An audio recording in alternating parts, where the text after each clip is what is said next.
There's this author I read. It says that a person who graduates today and stops learning tomorrow is uneducated the day after. Personal skills. If I want to be expert, I want to be regarded as competent, there are 3 aspects I need to address. My KSA. K is knowledge. I need to improve my knowledge. That's why I attend trainings. That's why I took up my master's in business administration. That's why I obtained my black belt in Six Sigma. I need knowledge. Other than knowledge is skill. I may know theoretically, but I really don't know how to do it. Iba yung skill. It requires practice. And as we say, consistent, correct practice makes perfect. I may know, but I may not know how to do it. Very high ang knowledge. Or I know how to do it, but I cannot explain it. Very high ang skills. Now, if you can explain it and do it at the same time, knowledgeable and skilled. That's what we want. You're both knowledgeable and skilled. You didn't just read the books. You actually did it. Knowledge and skills are important. But the most important of them all is the A, which is what we call the attitude.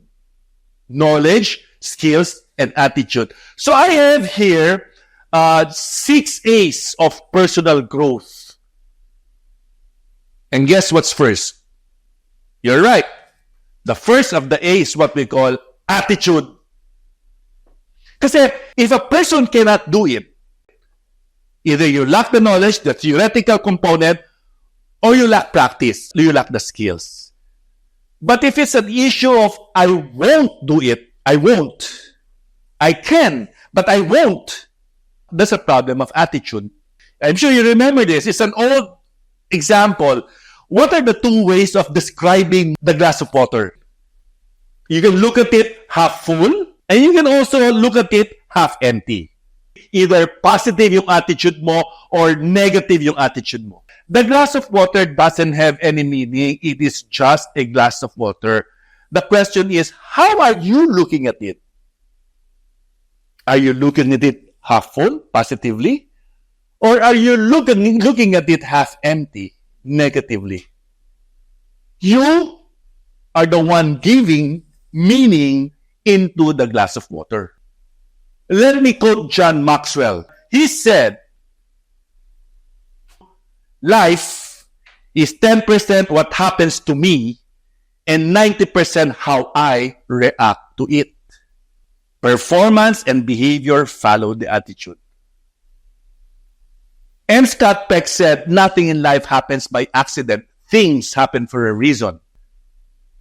So you cannot control the event, but I can control the attitude towards it. And performances and behavior follow my attitude. Attitude is altitude. The second A, attendance. There are 3 types of time. The first type of time is what they call the Lombardi time. It is being 15 minutes earlier. Vince Lombardi, Green Bay Packers. At sabi niya sa mga players, pag may laro tayo, kaya may practice session, you should be here 15 minutes before the time. If you are not here 15 minutes before the time, you're considered late. The second one is what they call the professional time on the dot. Office starts at 8, you're there at 8. The meeting with the client starts at 3:30, you're there at 3:30. And the third type of time is what? Unprofessional time. This company, there was a supplier who was going to meet with him. He was late by 1 minute. The Japanese president refused to meet with the supplier anymore. It's not even about your time. It's about other people's time. When we say attendance as the second A, I meant physical, emotional, mental. You attend. Do you know the root cause of anxiety? It's not living in the moment. What is important is now. So let me move on to the third A, active involvement. There's this guy we texted, oh, hi, oh, can you do work for us? read, but never responded. The Viber message was read, he never responded. I'm sorry, I'm busy now, I can't do it. Please, active involvement. I was talking to a foreigner. He's a black belt in Six Sigma. And I was interviewing him. What do you think are the blocks in implementing total quality management or Six Sigma in a Filipino company? And he said, I think Noel is culture. Really? Many guru in quality management will not say that culture is a barrier. No, I don't mean culture per se. What I meant, Filipinos are too polite. Huh? They have a habit of always saying yes, even if they mean no. For example, we have a meeting.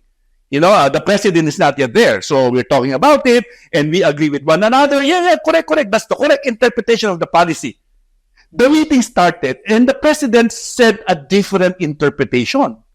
So what I did was, excuse me, sir, that is not our understanding. And then the president said with all his assertiveness, no. That is not the policy should be interpreted. This is how to be interpreted. No. And he asked, do you agree? Yes, sir. Do you understand? Yes, sir. See, told you. After the meeting, they grouped together. Labo na sinabi ni boss. Decision behind the desk. This person said, we have a habit of saying yes, even if we mean no. What's the point of being a hired head when you cannot even communicate it? We are not actively involved. Adaptation. The elephant story, he would have survived if he could have learned to adapt. People do not resist change. They resist being changed. The Japanese, they've done it very well because of their Kaizen. The English translation of continual improvement. If you're not changing for the better, you're changing for the worse. But you're definitely changing. Second to the last is what we call application, A priest who has greatly influenced me. Ang sabi niya, Noel, there are 3 levels of conversion. The first level is convert the mind. You can tell me I disagree. Illogical, irrational yan sinasabi mo. But not until you say, I agree, will you be able to implement anything. So you convert your mind. But that's only the first level. The second level of conversion, you convert the heart. You don't say, I agree. You say, I believe. I commit. Now, when you believe, when you commit, that is a deeper level of conversion compared to the mind.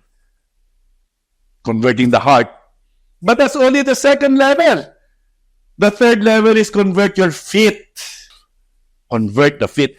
In quality management parlance, you don't talk the talk, you walk your talk. Application. And last of the A is what they call AHA. Aha. Oh, that's right. Eureka! I got it. Awareness is the key to self-control. And our life learning will pass us by if we don't just take a pause and capture your aha moments. Now, before I can be good at people's skills, I need to be good at my personal skills. It is my strength and my weakness that I interface with others, that I bring into the team, that I bring into the organization I work for. It is my strength. It is my weaknesses.